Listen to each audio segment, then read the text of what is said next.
संसद का बजट सत्र जो 22 जुलाई से शुरू हुआ था और 12 अगस्त को खत्म होना था, वो अपने तय समय से पहले आज ही खत्म हो गया।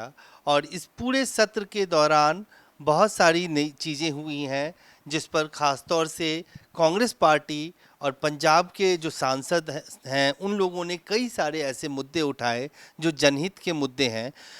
पंजाब के अमृतसर से गुरुओं की नगरी से सांसद गुरजीत सिंह औजला इस वक्त हमारे साथ हैं और अब ये जानने की कोशिश करेंगे, चूंकि ये बजट सत्र था, पंजाब को और ख़ास तौर से अमृतसर के किन किन मुद्दों को उन्होंने इस सत्र के दौरान उठाया। औजला साहब, दैनिक सवेरा में स्वागत है आपका। पहला सवाल तो यही, ये पूरा सत्र कैसा रहा पंजाब के दृष्टिकोण से और अमृतसर के दृष्टिकोण से, जो आपकी कॉन्स्टिट्यूएंसी है? देखिए, ये जो पूरा सत्र था, इसमें जो देश के मुद्दे हैं उनको एड्रेस किया और जो कॉन्स्टिट्यूंसी के मुद्दे हैं उसको भी एड्रेस किया, लोकहित के जो मुद्दे हैं।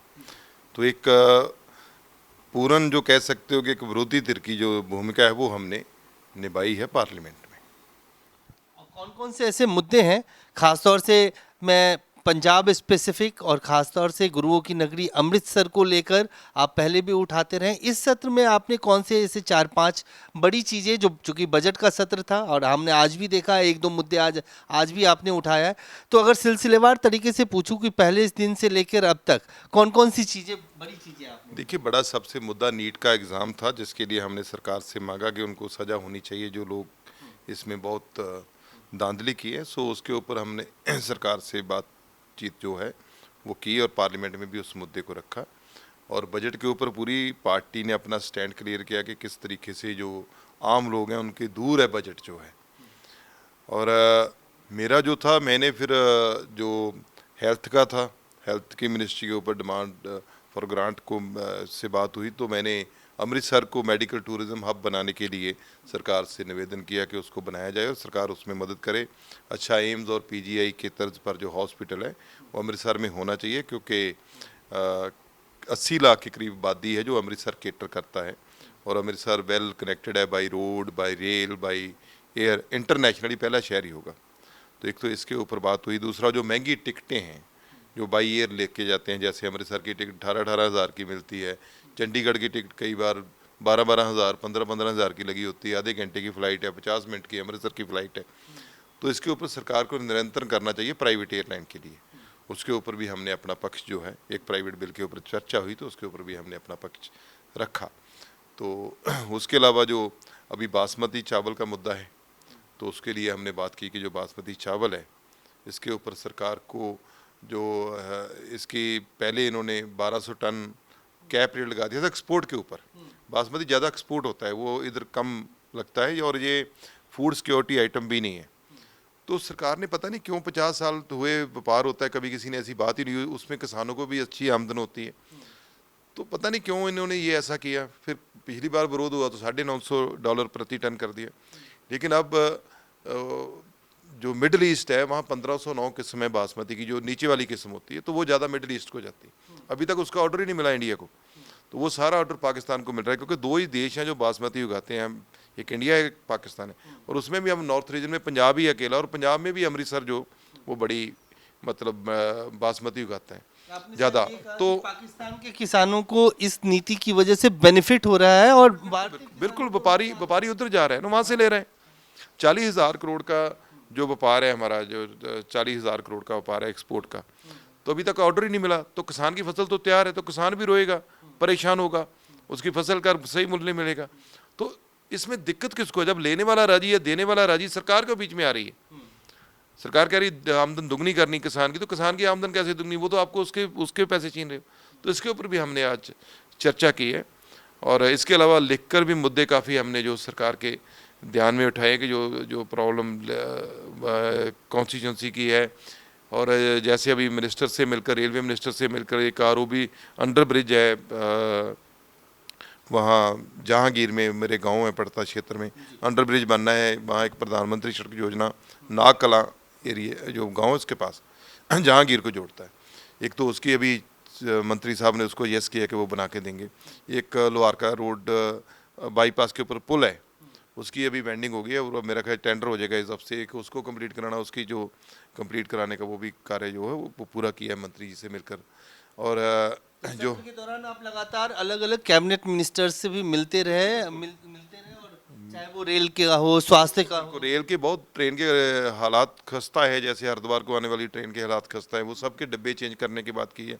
सुपरफास्ट का डब्बा चेंज करने की ज़रूरत है, एसी का डब्बा बहुत बुरी हालत में है। और इसी तरह नंदेड़ साहब की जो ट्रेन है उसका टाइम चेंज की बात की, उसके जो रैक हैं वो कम कर दिए गए, उसको बढ़ाने की बात की है, उसको साफ़ सुथरा रखने की बात की है। वो लेट चलती है, मतलब लेट पहुँचती है, उसकी बात की है। तो जैसे हमारे अमृतसर से शाम को फ्रंटियर चलती है, उसका टाइम इन्होंने एडवांस कर दिया है 2 घंटे।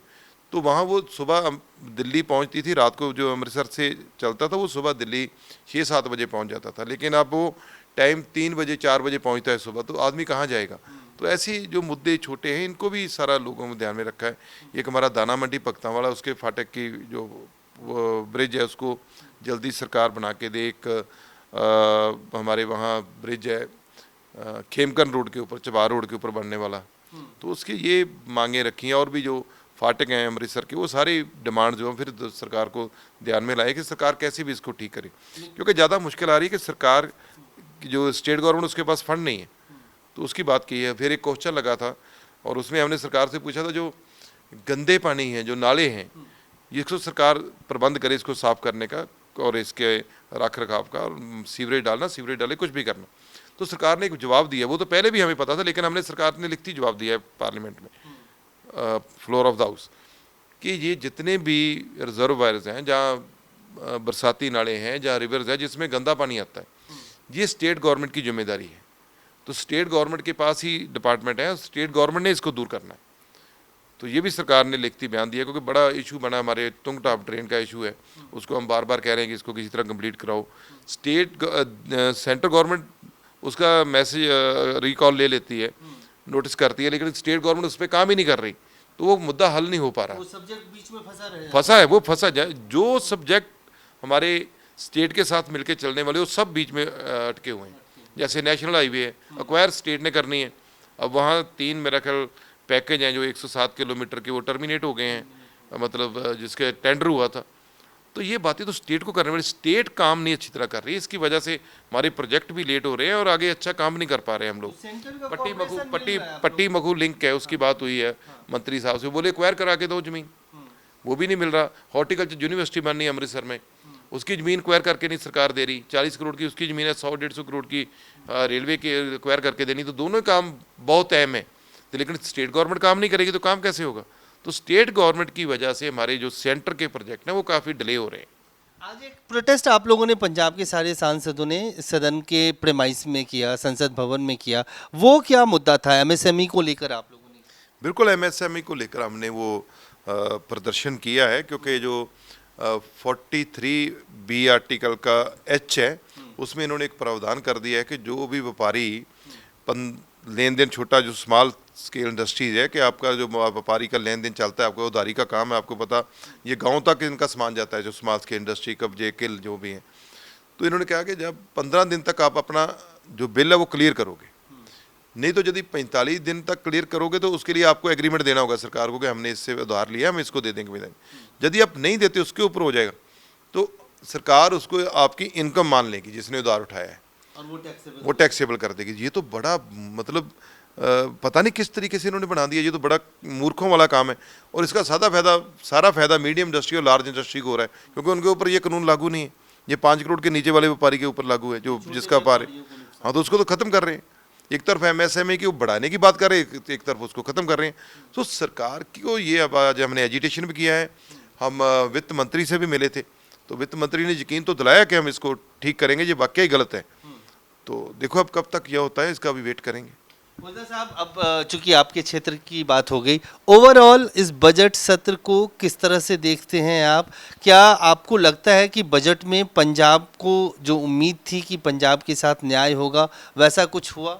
नहीं, बिल्कुल वो गलत हुआ है कि पंजाब के ऊपर बहुत बड़ा कर्जा है, पंजाब को पैकेज देना चाहिए था। अभी इन्होंने बिहार को दे दिया, आंध्र प्रदेश को दे दिया, यहाँ से इनकी सरकार बचाने वाला बजट था, ये तो कुर्सी बचाओ बजट था कि चेयर बचाओ, उनको 70,000 करोड़ के पैकेज दे दिए।